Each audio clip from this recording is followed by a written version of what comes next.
tentang pengelolaan dana desa dalam Peraturan Menteri Keuangan itu meliputi 7.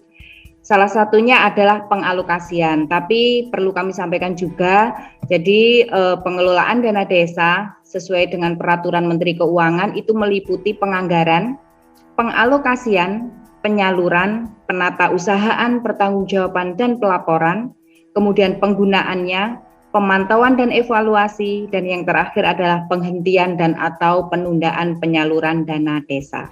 Jadi dalam PMK 201 mengatur tentang apa yang sudah kita sampaikan ini tadi.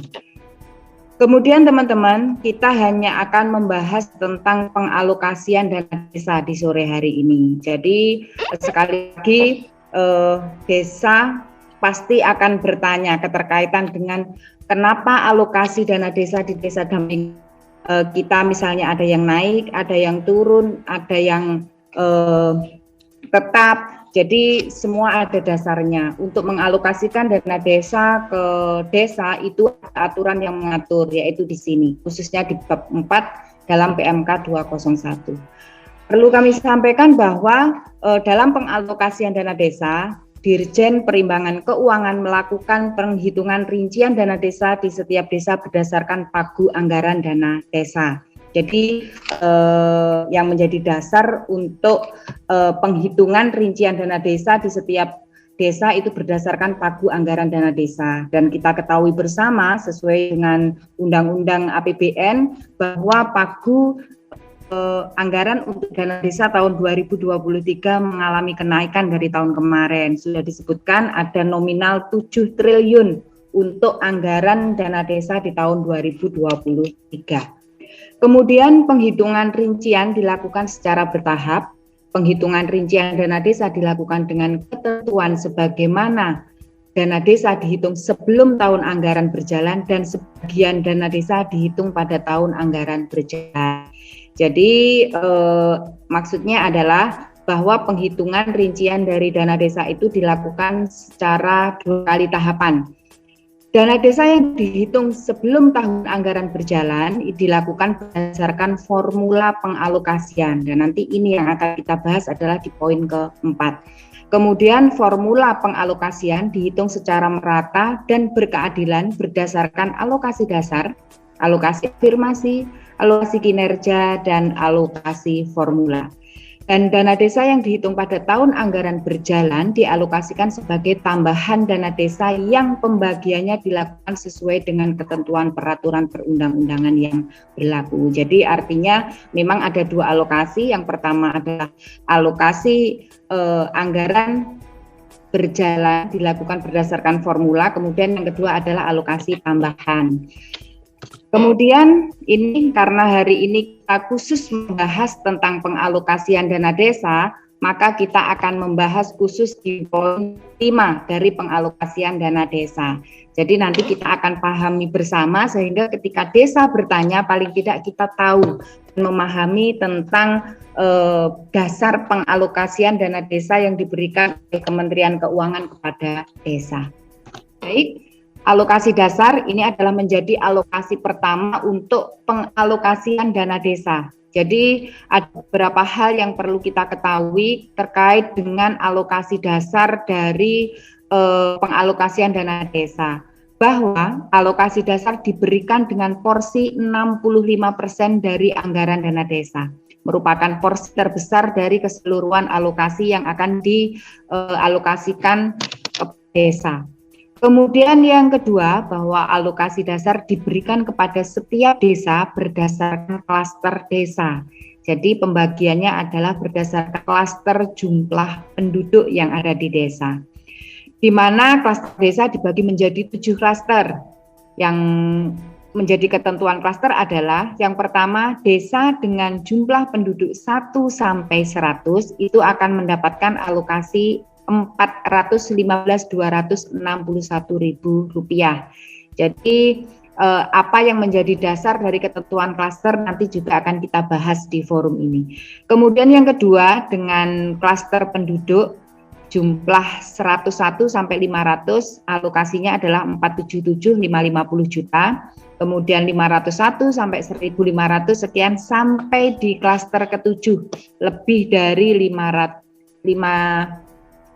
10.000 penduduk dengan nilai yang sudah ditentukan di sini. Artinya apa? Artinya bahwa satu orang penduduk itu sudah sangat bisa mempengaruhi klaster dan alokasi untuk alokasi dasar yang diberikan kepada desa. Jadi harus benar-benar jeli dan kondisi real di lapangan terkaitan dengan jumlah penduduk yang ada di desa. Jangan sampai hanya ingin mengejar kenaikan klaster jumlah penduduk, kemudian desa melakukan markup jumlah penduduk dan itu nanti pasti akan ketahuan karena nanti akan ada korelasi data yang akan digunakan oleh kementerian untuk menghitung alokasi dana desa ke setiap desa. Jadi di sini kita sudah sangat memahami keterkaitan dengan alokasi dasar yang diberikan kepada desa sesuai dengan klasternya. Kemudian yang kedua yang menjadi dasar alokasi dana desa adalah alokasi afirmasi. Alokasi afirmasi ini diberikan dengan porsi 1% dari anggaran dana desa. Tadi kita sudah mengetahui bersama bahwa pagu anggaran dana desa adalah 7 triliun. Jadi 1%-nya berapa itu yang akan menjadi jatahnya alokasi afirmasi yang akan diberikan kepada desa yang berhak menerima alokasi afirmasi. Bahwa alokasi afirmasi diberikan pada desa yang tertinggal dan sangat tertinggal yang memiliki jumlah penduduk miskin terbanyak. Jadi memang alokasi afirmasi itu adalah diperuntukkan untuk desa yang tertinggal dan sangat tertinggal yang jumlah penduduk miskinnya sangat banyak. Kemudian alokasi afirmasi dihitung dengan rumus hasil perkalian 1% dikali dengan pagu dana desa nasional dibagi dengan hasil perkalian dari 1,5 jumlah desa yang tertinggal yang memiliki jumlah penduduk miskin terbanyak ditambah dengan jumlah desa tertinggal yang memiliki jumlah penduduk miskin terbanyak.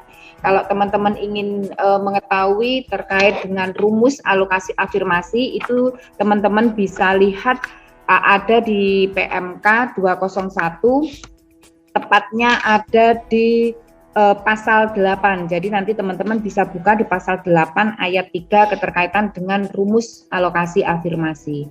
Kemudian alokasi afirmasi ditetapkan sebagai berikut. Jadi dari penghitungan rumus tersebut muncullah nominal dari alokasi afirmasi yang nanti akan diberikan kepada desa tertinggal dan desa sangat tertinggal dengan alokasi seperti yang sudah tertera di sini.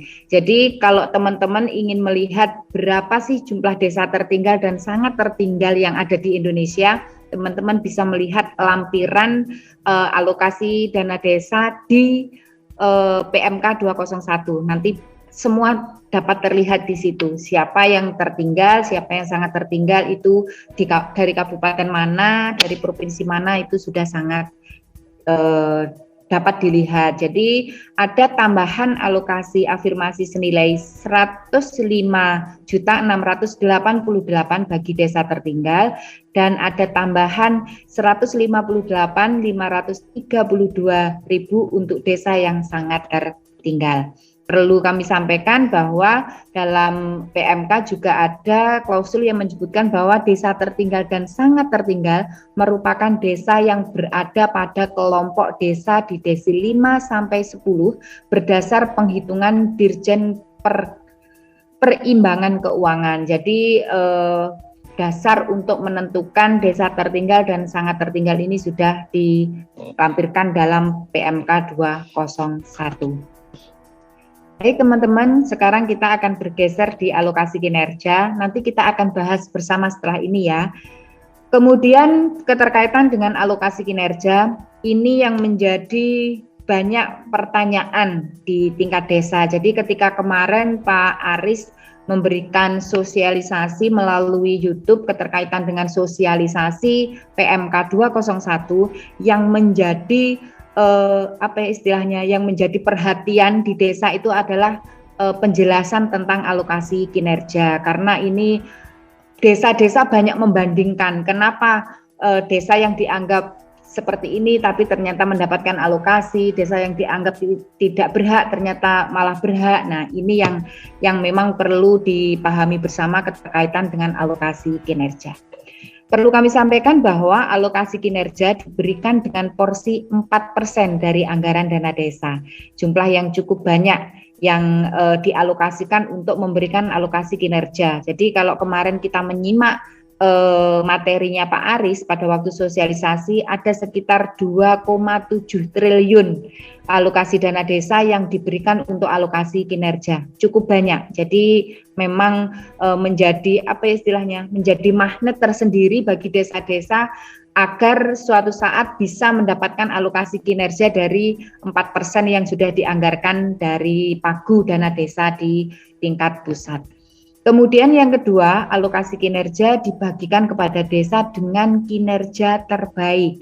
Jadi apa sih yang menjadi kriteria kinerja terbaik nanti juga ada di penjelasannya PMK 201.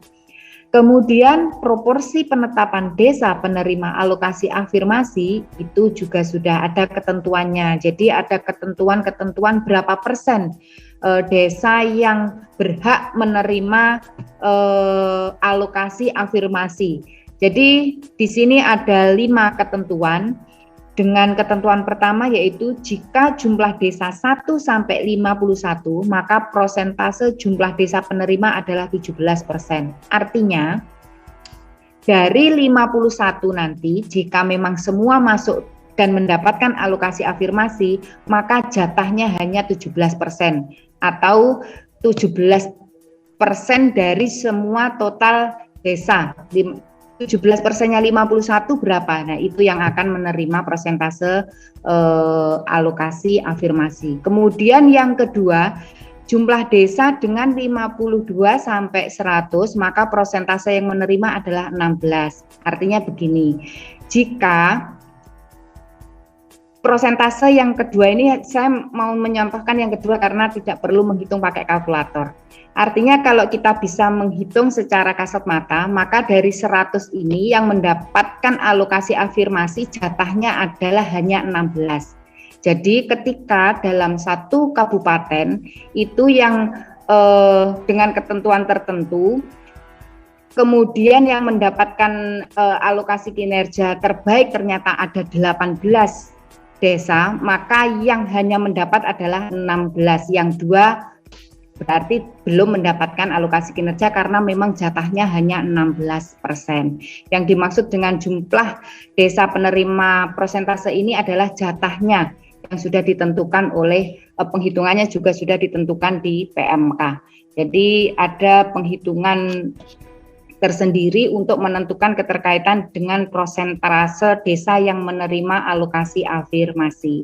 Jadi untuk alokasi kinerja nanti teman-teman bisa membahas kembali atau membaca kembali ada di pasal 9. Jadi monggo nanti dibahas kembali atau dibaca kembali, dipahami bersama-sama keterkaitan dengan alokasi kinerja berada di pasal 9. Kemudian perlu kami sampaikan juga bahwa penetapan desa dengan kinerja terbaik dinilai berdasarkan kriteria utama dan kriteria kinerja.